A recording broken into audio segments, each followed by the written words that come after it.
My name is Barbara McDade, and I'm on the leadership team of the Bangor League of Women Voters. We are a nonpartisan organization that tries to do three things.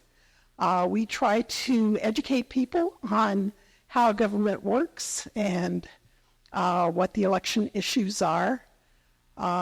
We also help people get registered to vote. We work at we go to the national naturalization ceremonies and welcome new people into our country. We also study issues, and when we come to a statewide consensus, we then advocate for those issues. The League never supports a political party or a political candidate.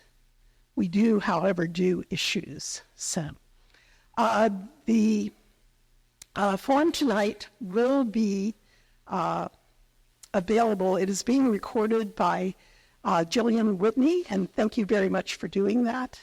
And will be available on the main League of Women Voters website tomorrow, and it will be available through Election Day. I want to thank the candidates very much for taking their time and for their interest and in the community and in finding out the issues and being willing to work to come to have good government that comes to real solutions. So thank you very much for taking your time to do that. I want to thank Deb Farnham for inviting me to come and have a nonpartisan forum, and for doing a lot of work to make sure that things got done.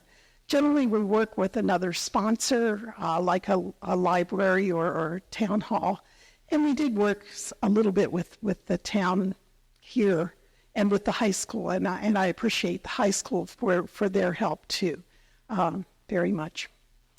All questions from the public must be in writing, and there are index cards around the auditorium, and when you have a question, please bring it up to me, and I will get to it if I can. We already have a large pile of questions, so I'm very impressed with how involved the citizens are in this forum. What else should I be telling you? I can't think. We do have, yes, every question will be timed, and Deb is our timer. Each candidate will get 2 minutes for an opening statement, 2 minutes for a prepared question. They were given a question ahead of time, and then they will get 2 minutes to answer that. And then they will get 1 minute to answer each audience question. If a question is addressed just to one candidate, all the candidates will get a chance to remark on that subject. The candidates drew in advance to know what order we will start in, and then I will jumble people around so that nobody is always first or last. And I think with that, we will start. And number one is Tony Reynolds. Tony, can you give us your opening remarks? Yeah, most of the time when you draw number one, it's a good thing, but tonight might not be that good. So I've lived in Hermon all my life. I've got a couple grandkids that go to the schools now. My daughter teaches there also. I want the kids in Hermon to get a great education. I even consider Carmel Levant kids Hermon kids as far as I'm concerned. Always have since I've been on the board. I've served on the board and I've served on the town council, so I do have a little bit of experience. I may have the old ways because my class is graduating this year, 50th reunion. So if that tells you anything, but I'm here to, if I get elected, to do the best thing I can for the kids.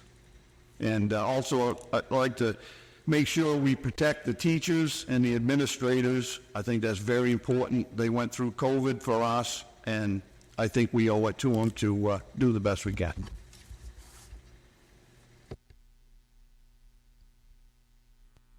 Thank you very much. Our next speaker is Gregory Newell. Hello, I'm Greg Newell.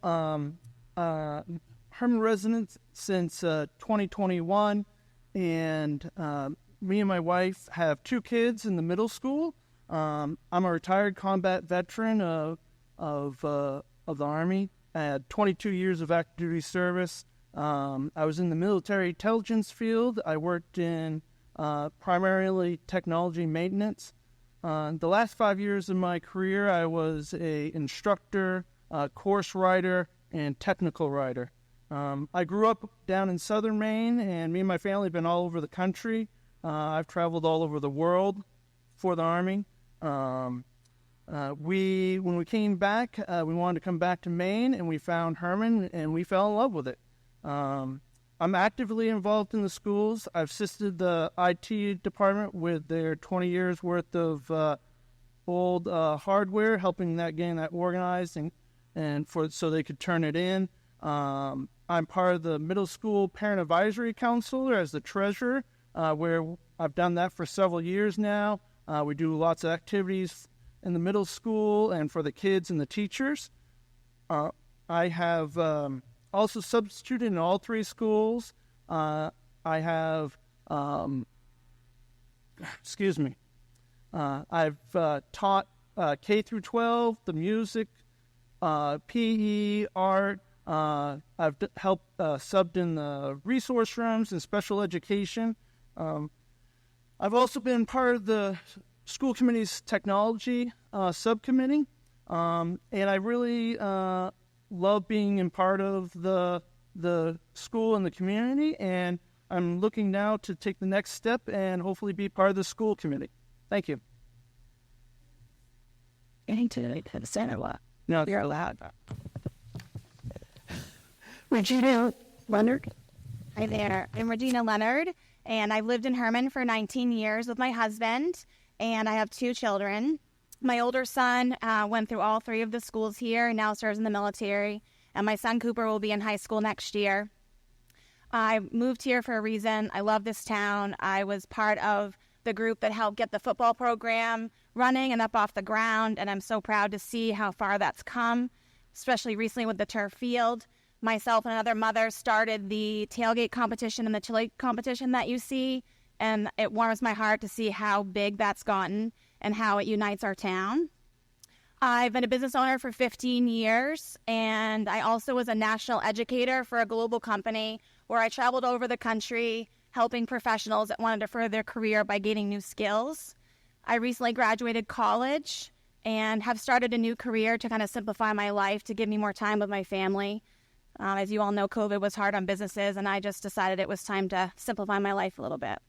I was a 4-H kid from the age of 5 until 18. A lot of people think 4-H is just farming, but really it's about community service and leadership and public speaking skills. I served on our board there in all areas from treasurer to president. I was chosen many times to represent my county at the state level for my leadership and public speaking skills. That really molded who I am, and I'm very proud of my accomplishments in 4-H. I chose to run because I've been involved the last 3 years speaking out to issues, and for those people that don't feel comfortable to speak, and I've just seen that our process is broken and it's time to fix it, and I decided I would run so that I could facilitate and help us come together and communicate so we can move forward. Thank you.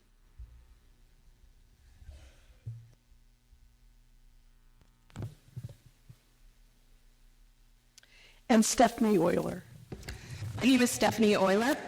I'm the current chair of the Hermon School Committee, and I'm proud to have that role because what our Hermon School needs is someone with great leadership skills. I have proven leadership skills, 21 years in the financial services industry, vice president for 2 local banks. I recently was a 2024 graduate of the Bangor Regional Leadership Institute.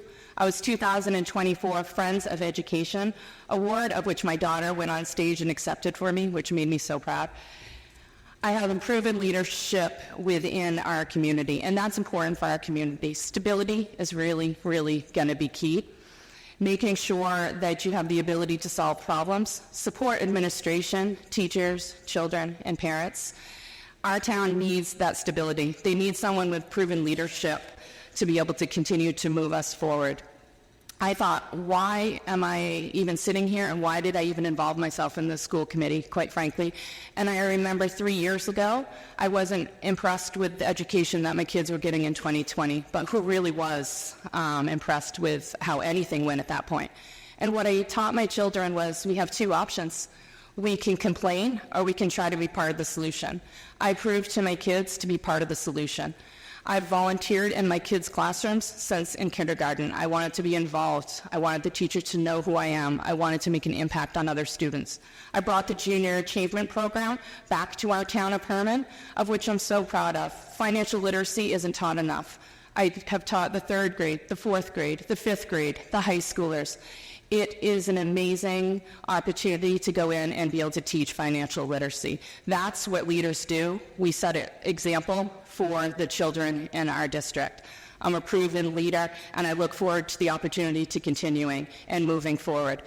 I'm not perfect, I will admit that. There's lots of opportunity for improvement. I'm really looking forward to taking those next steps. Thank you.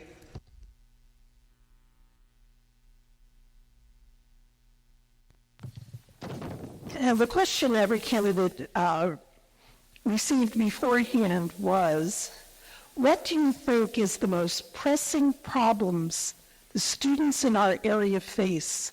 And what do you think some viable solutions are? Is there something the schools can be doing to help? And Regina, can you start?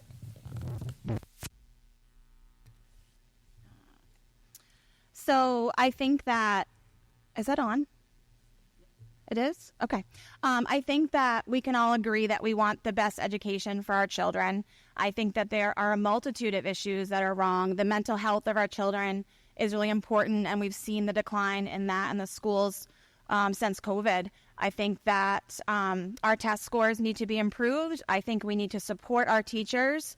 And I think that I have my own personal opinion about what the issues may or may not be, but I think in order for us to actually make change and improve it, we need to communicate and work together. I'd like to see advisory committees where you have lots of different types of people and stakeholders involved, and I want to see surveys, and I want to see more communication so that we can really help support the teachers.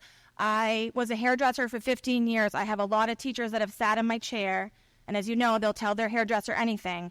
And the things that I've heard that teachers are dealing with in the classroom is really sad. And I want to see us come together and try to figure out how we can support them, and so that our children are safe and that they're learning and their test scores are up and they get the best education possible. But again, I have my own opinions, but I think it's really important for us to start communicating and involving the community and welcoming parents and everyone that wants to speak without fear of retaliation.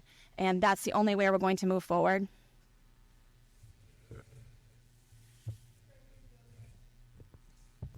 So, most pressing issues there, the list could be very long, from, of course, drugs and alcohol to vaping.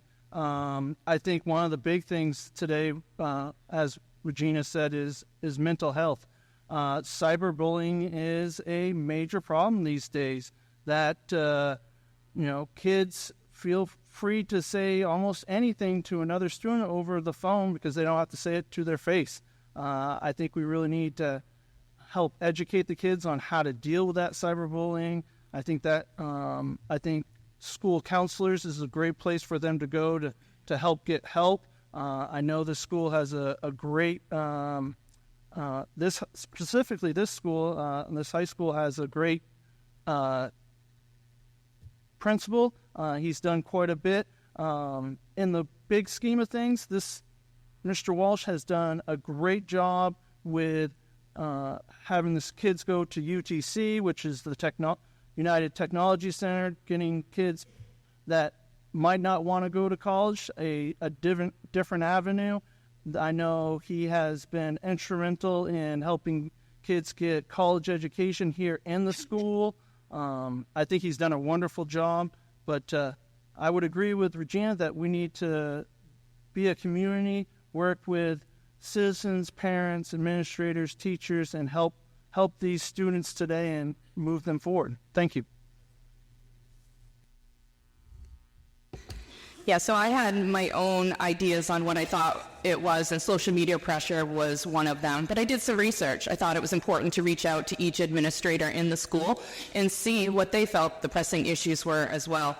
Social media pressure, obviously, is a huge concern. We as adults set that standard, right? And social media, if students bully, there's consequences for their actions. Electronics is huge. Electronics is making it so that students aren't able to communicate as well, right? It's easy to put text, but would you say that to somebody's face, right?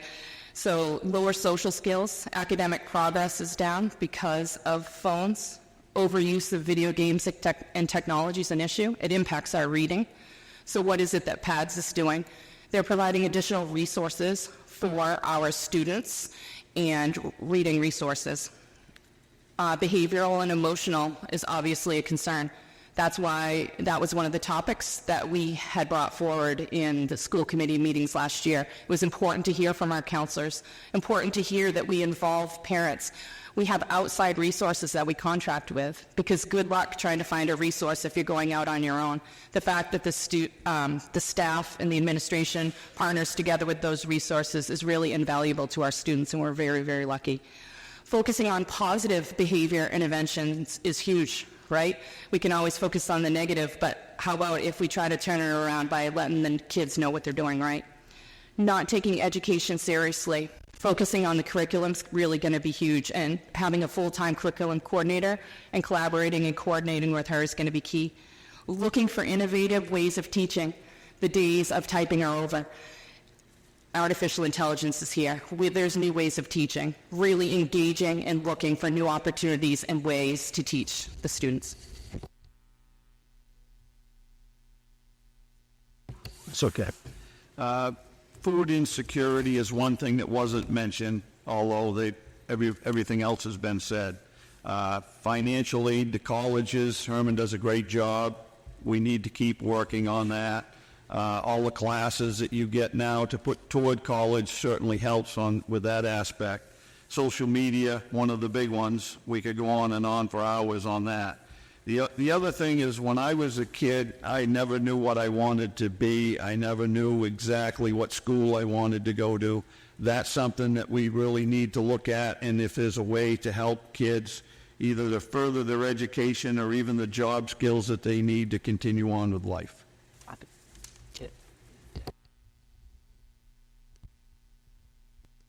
These questions are for the audience, and each candidate will get 1 minute to answer them. And Greg, do you want to go first? The question is, what do you see as the top 2 or 3 strengths of the Hermon School Department, and why do you see them as strengths? Well, I really think that our principals and teachers are a key aspect, and all 3 principals that we have now are amazing. They've done amazing job. Mr. Walsh has been here at the high school for over 20 years. Mr. Freeman has come in and really done a wonderful job, and I think good administration helps the teachers do their job better, because if a good administrator will take the load off of the teacher to allow them to actually teach, and without good teachers, then our education is going to be struggling. So those are the 2 top ones, I think. Stephanie? I definitely think our administration, we are so fortunate to have them. Each and every one of them, it expands beyond the principles that we have. I think the resilience and positive activities that we have for our kids, that's definitely huge as well. We have so many resources within our schools and so many different programs. I mean, the facts that we have college students graduating with an associate's degree, it is priceless. Not every school has that. The partnership with RSU 87 is huge. It allows us to be a Class A school, and not Class A, Class B school, at the high school. the fact that we get to meet other students from RSU 87 and those become some of my kids' best friends really is priceless. Tony? Yeah, well, I'll echo the teachers and the administrators, and I don't have to go on much about that.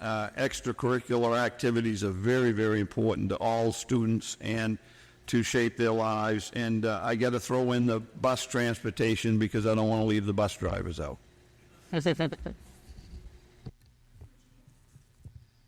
So I would echo what's been said, especially with the administration. Having a son that's older, I've had great experiences with the leadership here and any challenges that we had, and the teachers as well. I've had great experiences with teachers. My younger son had Lyme disease, and they fought so hard for him, and I cannot tell you how thankful I am. I also would say our extracurricular activities and our sports programs, as a mother of 2 children who are heavily involved in that, I see what that does to change lives. I was an athlete in school, and I just love watching our community come together through that, and how amazing Hermon has done in all of our sports and extracurricular activities. And yeah, I think that I can echo the rest.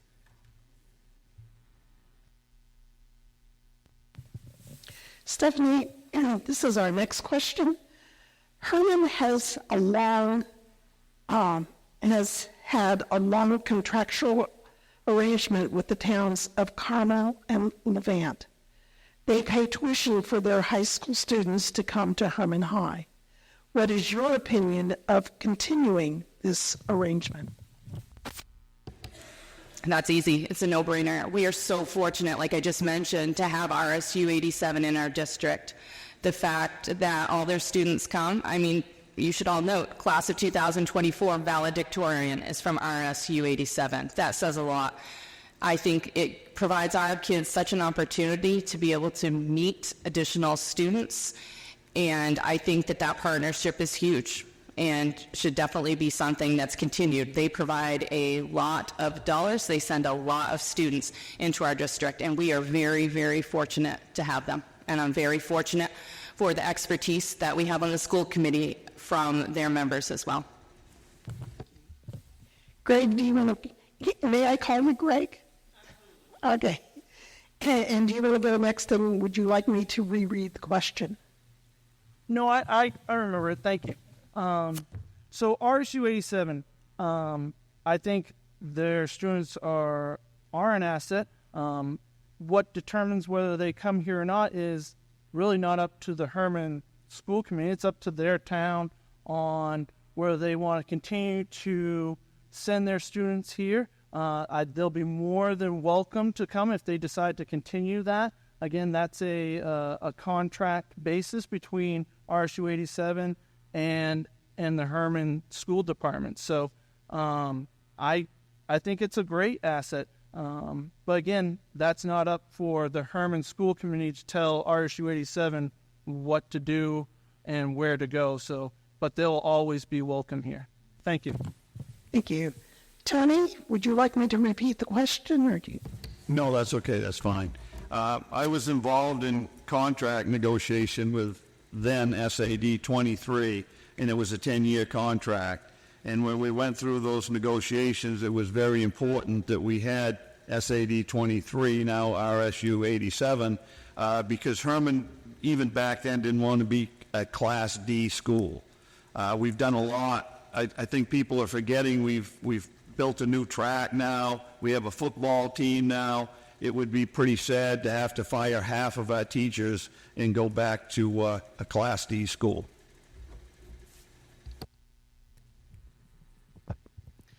I fully support them coming here. I went to a really small school, the Airline Community School. There were 5 kids in 8th grade, and we were able to have school choice, but I know what that meant to me to be able to go to a Class A school and make amazing friendships, and I think that that was really valuable to my education and my growth as a person. But like Greg said, that is really not up to Hermon. That is up to, what they want to do. And if they decided they wanted to have school choice, that would be up to them. But I absolutely support and welcome them, and I think it's wonderful. Tony, can you inform the community of 3 positive steps the school department made this year regarding the IT issue? Well, they hired a new IT director. I guess that's a positive step. I'm really not familiar with everything else. I've met the person and said hi to him, but haven't sat down and talked to him, not being on the school board. So I really don't know a whole lot more than that. I know they went through a process where they hired an outfit to come in and help them when the school got hacked, and that seemed to be taken care of properly. And other than that, I think they do a great job. Like I say, I've got a daughter that's a teacher, and I don't get complaints from her, so that must be a good thing. Stephanie? Hands down, the technology director has been huge. The tech committee meets monthly. That allows the opportunity for the public to be able to come in and comment. That is amazing as well. Each month, the tech committee and the director has the opportunity to be able to collaborate. I know that there's been a lot of improvements that Alex has made, and I'm so proud of all of that. I know there's also a lot of misinformation that's been conveyed. I think it's important that the students do have access to the internet. Is there an isolated issue right now in the middle school that Alex is working on? Absolutely. But to say that we don't have internet and our teachers don't have the resources in it is inaccurate. So I'm proud of all that he's continued to accomplish.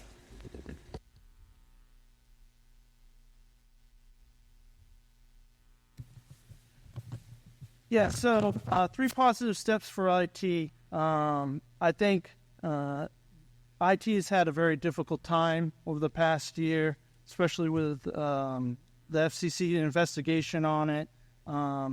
Mr. Bridges has made some good improvements.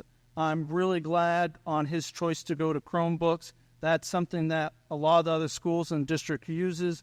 Chromebooks are quite amazing to where the teacher can actually look at what their students are doing on their screens. The technology today is really an integral part of teaching.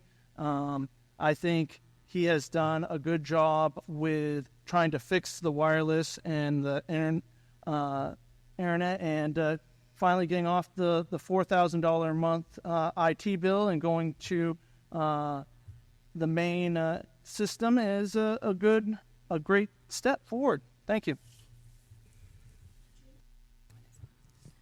So IT is not my specialty, but I would echo that having the new director and I was going to say saving us $4,000 a month for internet is a great positive step forward. I think that it's yet to be seen where we move, but I hope it's in the right direction. And yeah, that's all. Thank you. Stephanie, is there a policy or issue that is most important to you?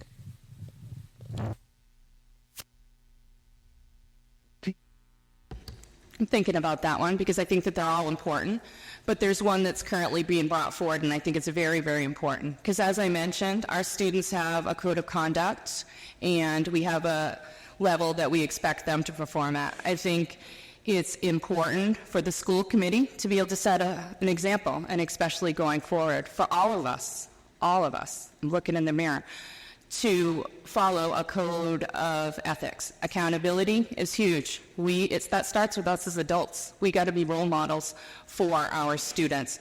So the code of ethics is something that is being brought forward right now, and I do believe it's just simply called accountability. Regina? I think just in general, we do have a lot of policies. I think we need to look a bit closer at them. I definitely agree that there should be some accountability, but I do not ever believe in trying to silence people or take away their First Amendment rights. And all voices need to be heard and welcomed. And yes, you should be held accountable, and you should be able to lead and unite. And I just think that no matter what we do moving forward, it needs to involve everyone and their voices. The retaliation and the clapping back needs to stop. And if that needs to come out in policy, great. But we need to be open and we need to communicate and we need to welcome people to speak. Totally. Yeah, I was never on the policy committee when I was on the school board. That was Ralph Carr and Debbie Kowalas's job. But I did read them all, and I did vote on them all. I think the most important policy that they have now is the books in the library. Brian has explained it to me. I'm sure I didn't get all of it, but it certainly sounded like a very fair policy, and I think that's probably the most important one that they have now. So narrowing it down to one policy, I would say be difficult because currently there is 239 policies that this committee has and over 595 pages of them. So I've read most of them and I probably forgot half of them also because they're so lengthy. So narrowing it down to one of those and would be really difficult. I think policy in general should be straightforward, concise, get to the point. When you have 239 policies, that is really difficult for students, teachers, administrators to follow. And I think we need to do a better job at doing those and also getting rid of the 30-year-old policies. Thank you. Thank you. Tony, let's start with you. Both the school committee and town council have codes of ethics that prohibit members from making disparaging remarks about other members or their opinions. If you are elected, how will you honor that aspect of the code of ethics? Also, what should be done if a member repeatedly violates the code of ethics by making public posts on social media about another member and his or her opinion? Wow, two-part question. That's tough. First of all, I would follow the policies. I know them somewhat, but I certainly would have to brush up on them. But saying bad stuff doesn't get you anywhere. If you can't work together, you'll never get anything done. Sure, Stephanie, go. I think that those are critical for us moving forward. We've all seen these not followed over the last year. It's unfortunate. The secret groups need to stop. We talk about transparency, blocking people on Facebook so that they can't see comments. That's not okay. Again, it goes back to if our students displayed this behavior, the parents, we as parents, would be right in there with the administrators and we would be wanting those students to be held accountable. It's time as adults that there's some accountability also. I don't know what that looks like. What I envision, and it came from the policy committee, let's get an outside legal opinion from that. Let's get something beyond MSMA, beyond our attorney. Let's see what they have to say about that. But really, we as town council, committee members, we need to be setting the stage for our students because again, the first time that happened to our children, we would be right in there in that principal's office wanting accountability. Thank you. Greg? So this is, for me, I would hate to say a difficult topic because as a soldier, I fought for people's ability to have the freedom to speak and speak their opinion. So someone would have to really define out what disparaging is. If someone says, hey, I saw it differently, is that disparaging? I don't know. I think social media makes that a really difficult thing to answer. Here's the problem is we live in America, people have free speech. What someone does in their personal time and what they do as a committee member are two separate things. And to say that you cannot say anything bad, whether you're on the committee or off the committee, that's a really tough thing for me to swallow. Thank you. Thank you. Regina? Yeah, I would agree that, yes, if you're on the town council and a school member, you should be held to a higher standard. But again, define disparaging and what that really means. If you're being open and honest and transparent, I think a lot of that would solve many of the issues that are going on. But again, you still have your rights and your freedoms to speak openly and honestly. Yes, you're a council member or a school committee member, but you're also a parent and a taxpayer. And I will never vote for anything that's going to stop anyone's right to speak or be heard. And no, you should not be blocking people so they can't see your comments on Facebook. I also don't think you should be deleting them if you don't like what they have to say. Thank you. Greg, let's start with you. What is the direction of student enrollment levels and why? So this is, for our school department, a complex answer. Your elementary school, all those students come from Hermon.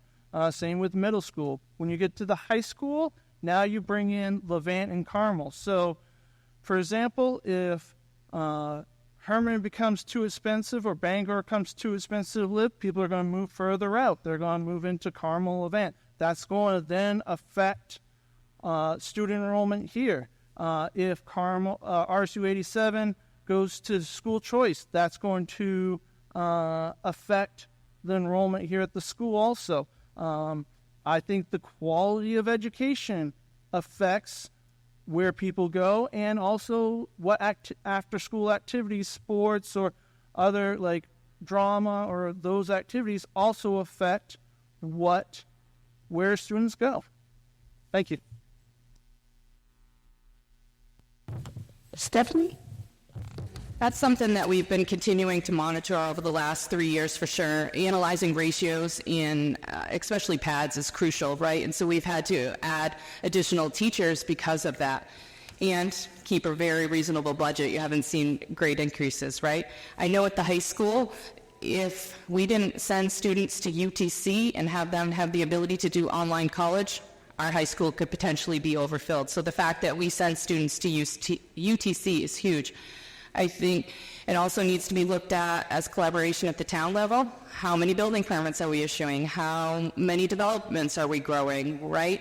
Because everybody wants to move to Hermon because of those lower tax rates, but that's creating, not issues, but we have to be aware of that, and that's why I think it's been important to be able to analyze those enrollment levels. So definitely analyzing the ratios of students to teachers has been crucial over the last several years, and we've added teachers because of it.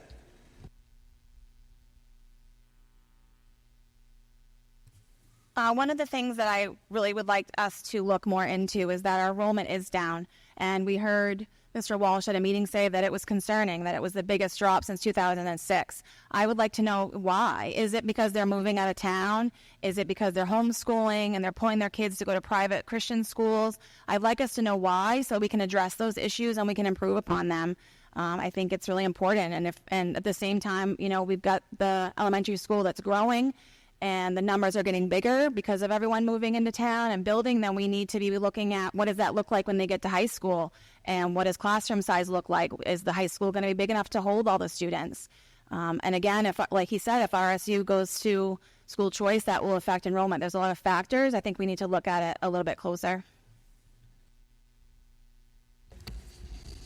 Yes, I've been saying for years that the best solution that Hermon could do is to buy some land near the elementary school, build a 4th and 5th grade school or a 3rd through 5th, whatever. That way you could bring the middle school enrollment down by, now the 5th grade goes there, they could move back to this school, and then you could alleviate the problems of overcrowding at the elementary school. But we haven't even bought the land yet, so that's the situation we're in. But we really should, as a town, look for some land and build a very small, at least 2-grade school. Thank you.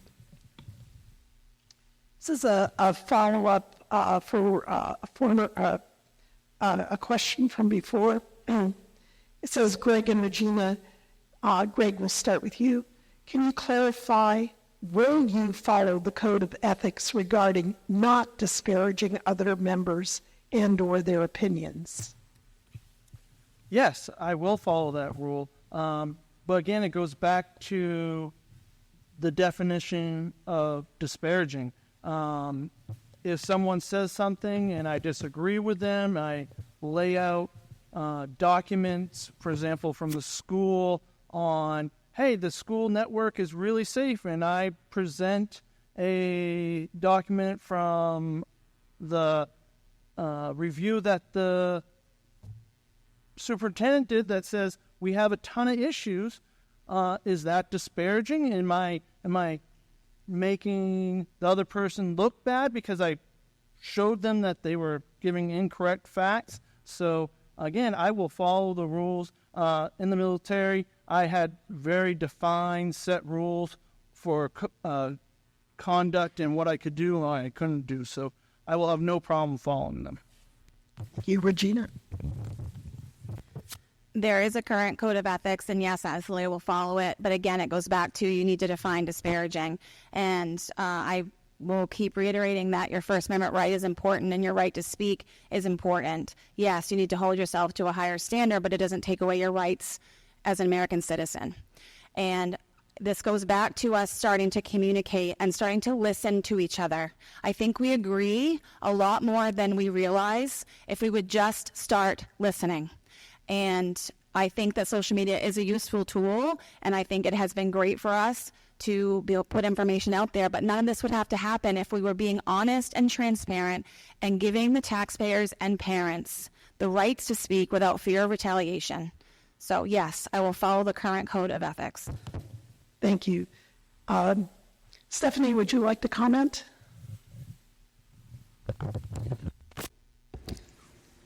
I have not too much really to comment because it's obvious I follow the code of conduct with the ethics. I am running a very positive campaign. There's been a lot out there, and I appreciate people's opinions. People's opinions of me really don't matter. But at the end of the day, we only control ourselves. So why is it that we have to have this I got you mentality on social media? Collaboration would mean I pick up the phone and I say, hey Tony, you know, you made this mistake. Nobody's perfect. And so why do we have to have somebody read something on social media and then have to defend their actions? There's a lot of inaccurate information being put out there, and I would ask why. How is that benefiting our district?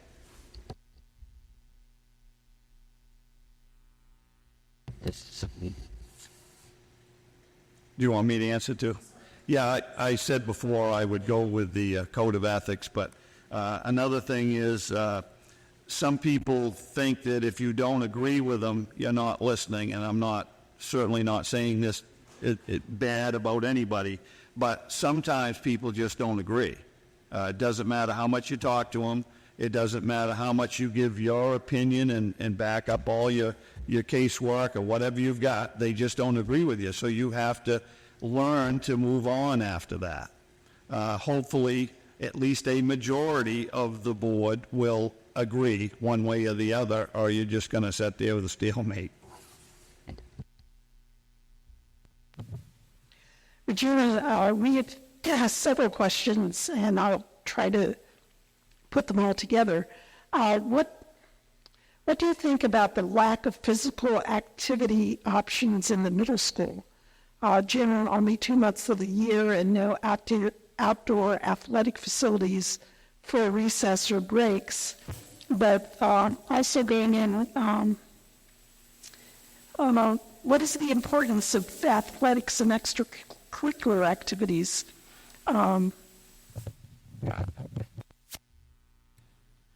So that's the first that I am hearing of that at the middle school, but I definitely support and encourage physical activities. As I stated earlier, I was an athlete in school, and even beyond that, I was on the track team in school, and that's a sport that stayed with me my entire life, and that led to me becoming a marathon runner. And I've seen what it does for my children. When my older son went to basic training, He told me he got through basic training because of what Coach Gallant taught him in football. And these skills that kids get from extracurricular activities, it doesn't have to just be sports. That's music or art. My son Cooper is pretty excited about this esports. I think anything to get kids involved is what really molds and shapes them for their future.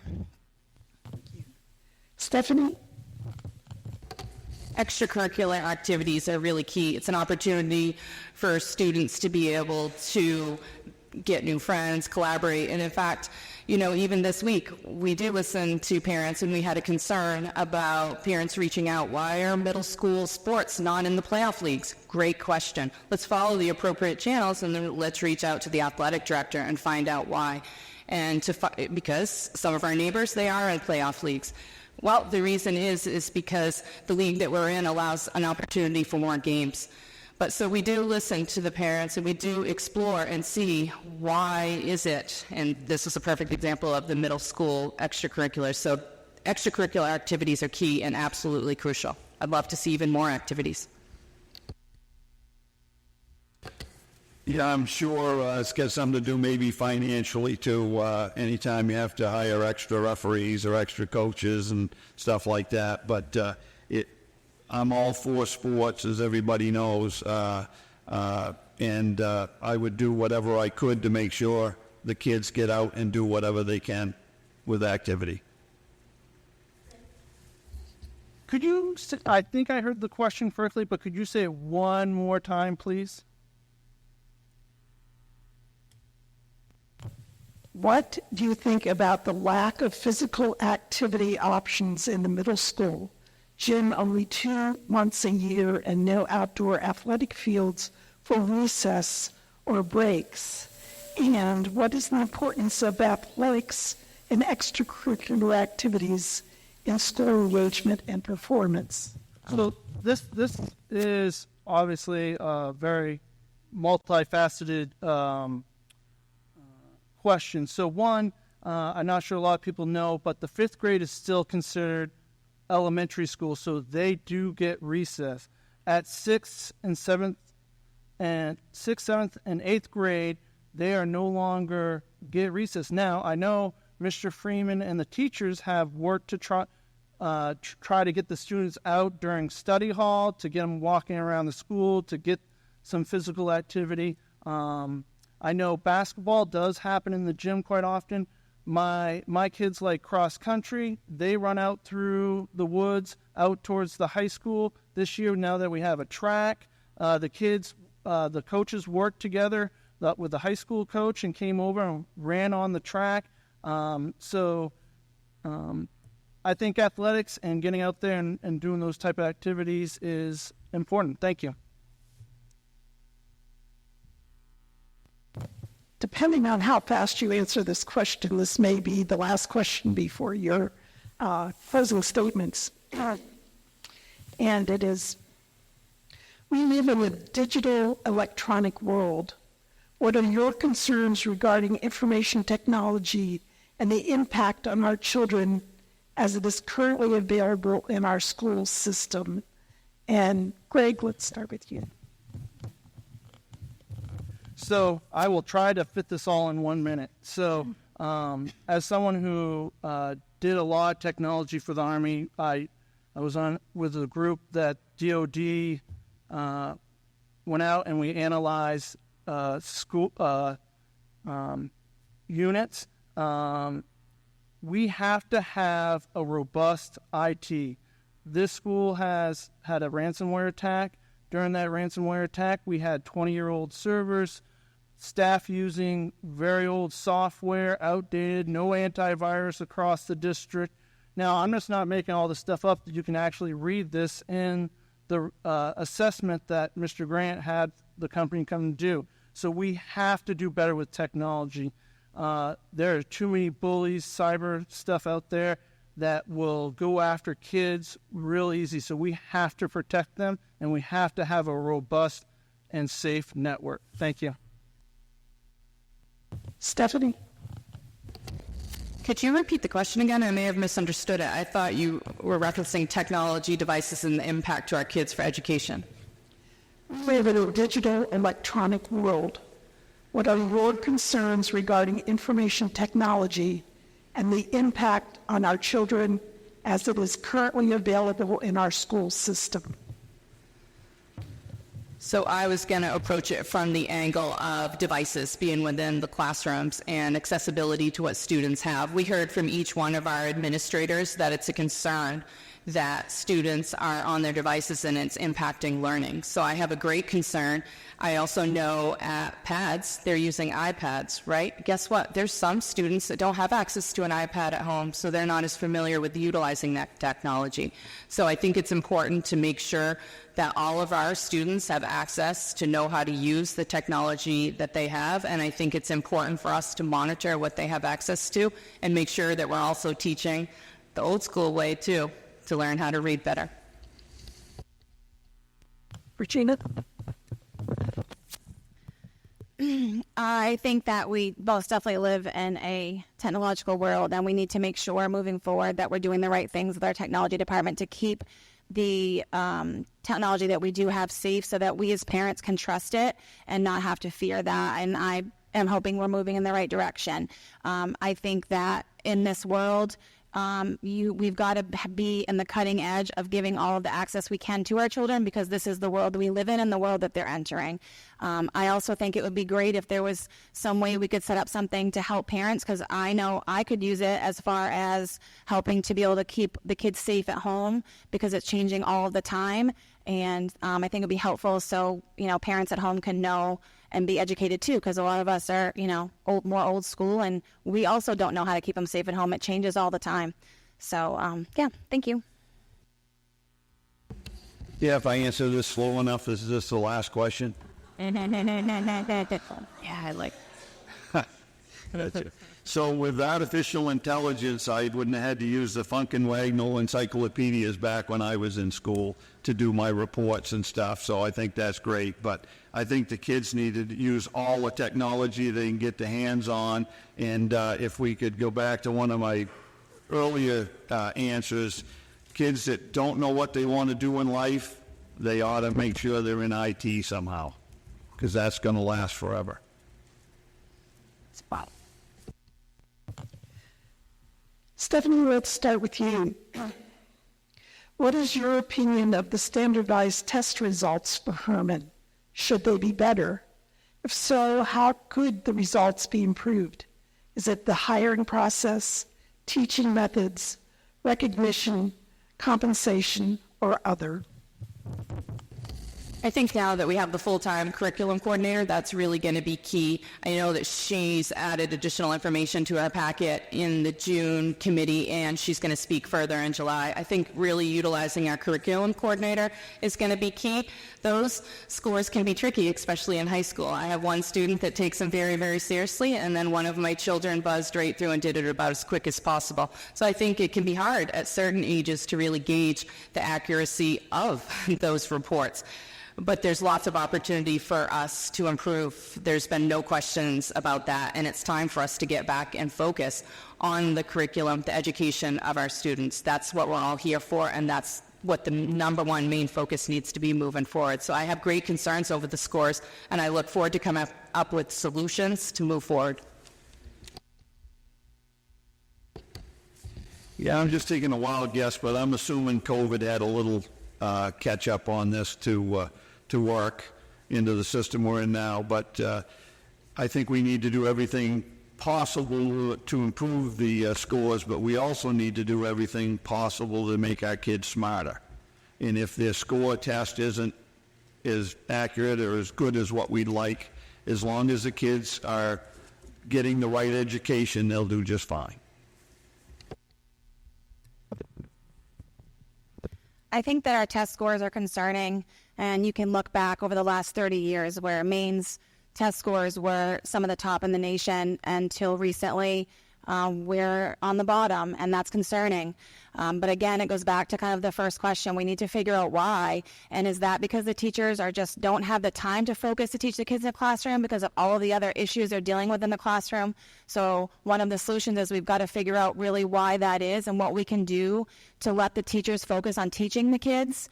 And is there some other ways that we could maybe measure within our own school outside of the standardized testing that just comes down to funding for the school? Could we somehow come up with a solution to monitor our Hermon kids and how they're performing in the classroom?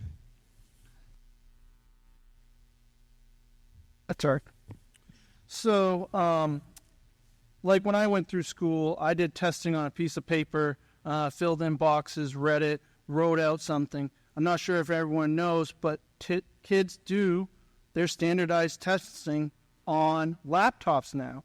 That's the way it is. Now, so we got to make sure those devices are working, the network's working properly to make sure there aren't issues when dealing with that. The other problem is the state. The state keeps changing the standard, saying, "Hey, you can't compare this test that we just did in the spring to the fall one. They're different now," and that makes it really difficult for teachers to focus on where the improvements were, where we need to work on making things better. I think Mr. Freeman has done a really good job on bringing another program in that they can get the results right away and not have to wait 6 months for the state to get the results. Thank you.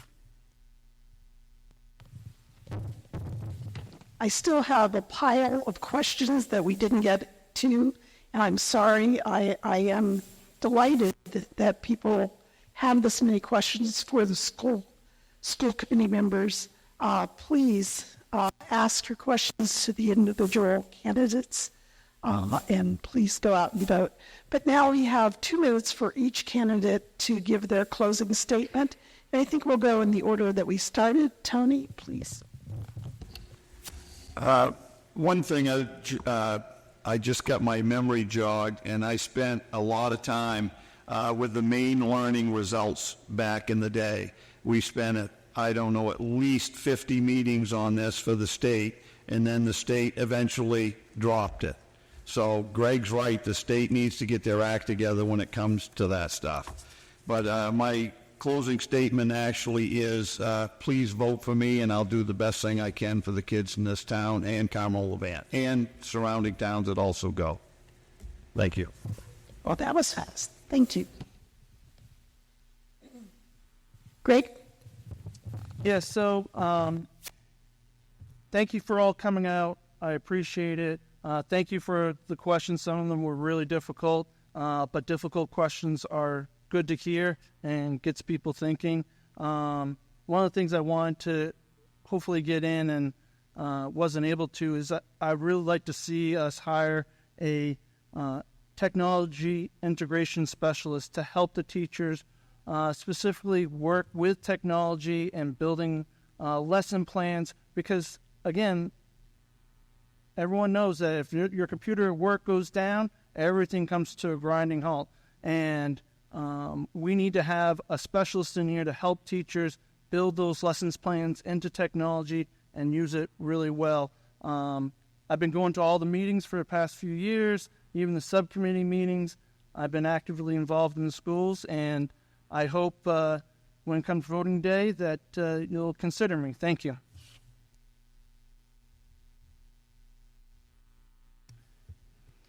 Thank you, the League of Women Voters, for hosting this event tonight, and thank you guys all for coming. I think it's a great opportunity for you guys to get to know us a little bit better. My door is open. You can call me. I am willing to have any type of conversation you want to have. I'm not afraid of the hard questions. And yes, it is okay. We don't always have to agree, but we've got to start listening and respecting each other's opinions and coming together and working together. I think for this town to move forward and heal, it's going to take some really good communication and a fresh start. And I'm a very honest person, and your vote in me you can trust. I'm not going to change. I'm going to fight hard and advocate for those people that need their voices heard, and that includes community members and staff and teachers. And I just hope you all go out and vote on June 11th. Our town needs proven leaders. I've proven that over the last 3 years. I have a history of that.